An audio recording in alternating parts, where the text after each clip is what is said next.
Assalamualaikum warahmatullahi wabarakatuh. Saat ini saya akan menjelaskan terkait uh, tugas terstruktur dari mata kuliah manajemen strategik. Perkenalkan, nama saya Fatmajid Ashkara, mahasiswa PJJ Akuntansi semester 5. Di sini saya akan membahas tentang strategi transformasi digital dari Bank BCA dengan aplikasinya itu MyBCA.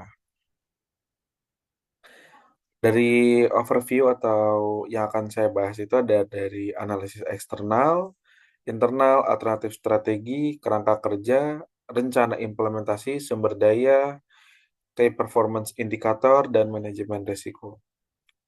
Yang pertama yang perlu sama-sama kita pahami adalah analisis eksternal. Melihat dulu bagaimana lingkungan dari luar terhadap produk dari MyBCA. Peluangnya itu diantaranya adalah pertumbuhan penggunaan digital bank di Indonesia saat ini sangat tinggi, di mana transaksi elektronik pun juga sedang gencar-gencarnya dari sisi pembayaran, dari toko pun juga sudah mulai banyak pembayaran digital, dan mensupport dari e-commerce yang terus berkembang. Dukungan pemerintah terhadap inklusi keuangan, di mana pemerintah sudah mengizinkan transaksi dalam bentuk atau dalam kurs rupiah dengan bentuk tunai ataupun non-tunai. Peningkatan adopsi teknologi oleh masyarakat, ekspansi pasar digital payment dan e-commerce. Peningkatan adopsi teknologi dari masyarakat ini bisa kita lihat dari sudah bergantinya apa ya, budaya masyarakat dalam berbelanja itu menggunakan e-commerce dan digital payment. Ada sisi ancaman dari analisis eksternal, yaitu persaingan ketat dengan fintech dan bank lain, resiko keamanan siber, ketidakpastian ekonomi global, dan yang terakhir perubahan regulasi di sektor perbankan. Yang harus menjadi perhatian kita semua adalah resiko keamanan siber ini harus menjadi poin utama dari digitalisasi produk. Selanjutnya melihat analisis internal, kita melihat dari kekuatannya. Apakah brand kuat dan loyalitas pelanggan tinggi dari pelanggan BCA itu sendiri? Dari sisi yang kita lihat ini, BCA cukup memiliki pelanggan yang cukup loyal karena dilihat dari segi pelayanan dan lain-lainnya, BCA menjadi bank yang cukup diminati banyak kalangan. Infrastruktur IT yang canggih, produk dan layanan yang inovatif, tim yang kompeten dalam manajemen digital. Kemudian kelemahan, adaptasi terhadap perubahan teknologi membutuhkan waktu. Ketergantungan pada core banking sistem lama, dan yang terakhir kurangnya penetrasi di segmen nasabah muda. Nah, untuk kelemahan yang kurangnya penetrasi di segmen nasabah muda, saya rasa untuk Bank BCA sendiri, dia sudah terus gencar ya dalam apa namanya perkenalan My BCA, kemudian Blue by BCA itu sudah cukup kuat. Nah, maka diberikanlah satu alternatif strategi di mana Bank BCA ini harus memperluas fitur My BCA untuk investasi dan pinjaman, dan menurut saya itu sudah dilaksanakan. Yang kedua, kolaborasi strategis dan fintech dan e-commerce. BCA sendiri saat ini yang saya tahu sudah menggandeng beberapa fintech sebagai partner bisnisnya.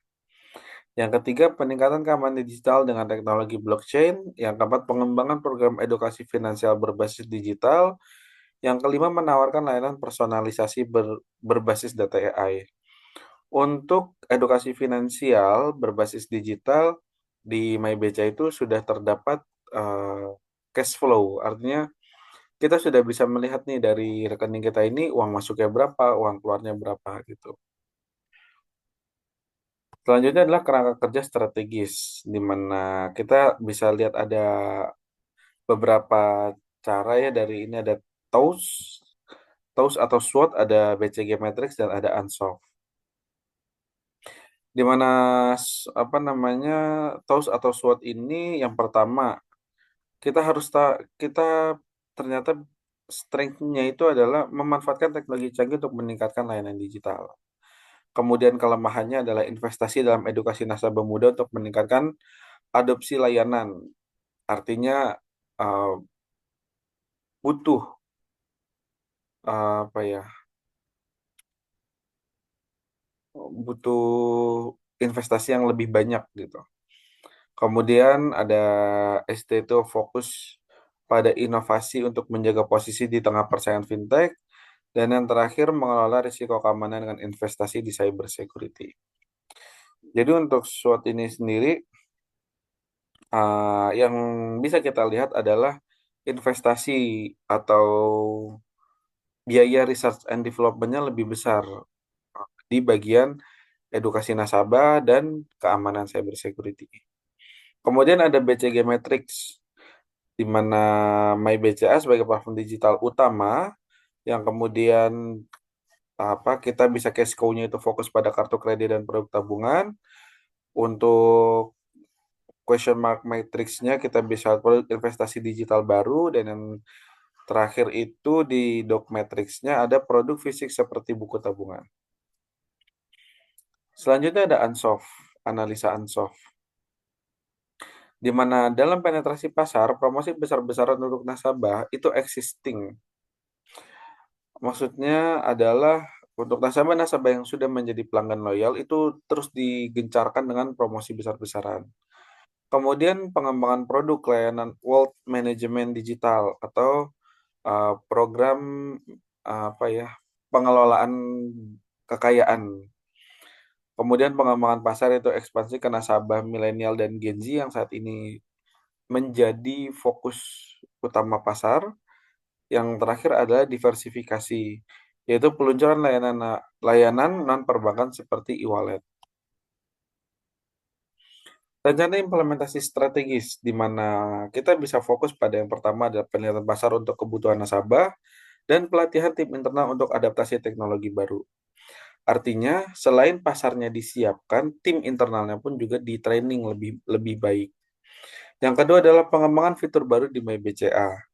Setelah timnya sudah siap, pasarnya sudah siap, baru dikembangkan fiturnya. Yang terakhir, kita baru mulai akan peluncuran kampanye pemasaran digital dan peninjauan dan penyempurnaan reguler berdasarkan feedback dari customer-customer yang kita rasa cukup oke gitu, atau bisa disebar dengan kuesioner-kuesioner gitu.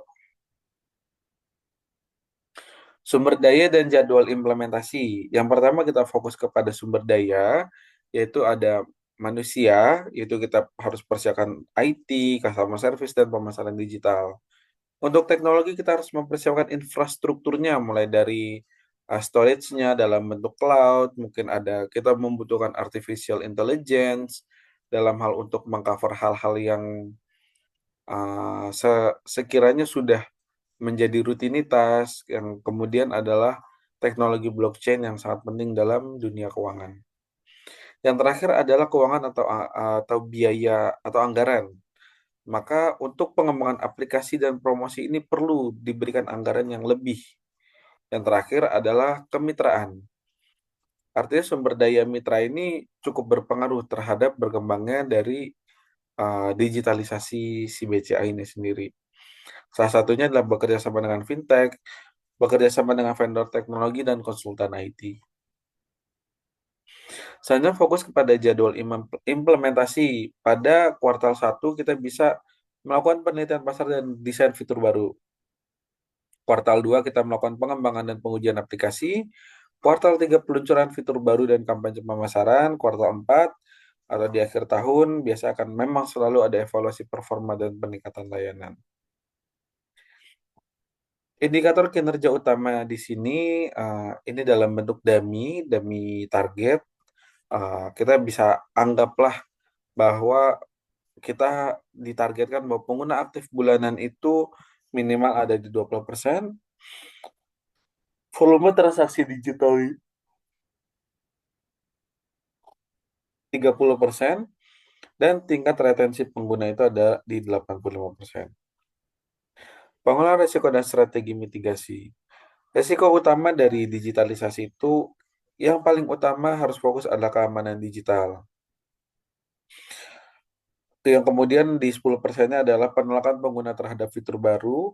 Artinya ketika kita sudah memiliki customer loyal, jarang sekali kita mendapatkan customer itu menolak terhadap layanan-layanan yang kita berikan. Karena sudah ada bentuk kepercayaan dari customer kepada perbankan itu sendiri.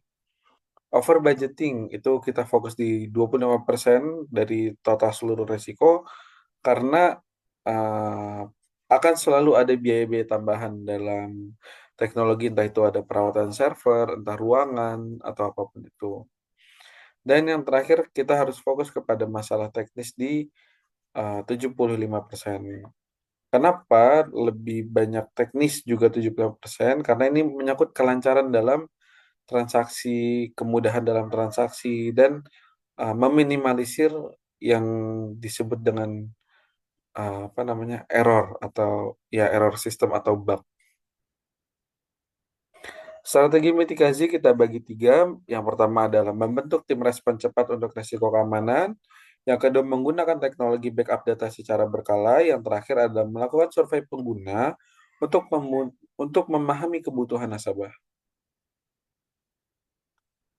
Sekian presentasi dari saya mengenai digitalisasi Bank BCA. Saya ucapkan terima kasih.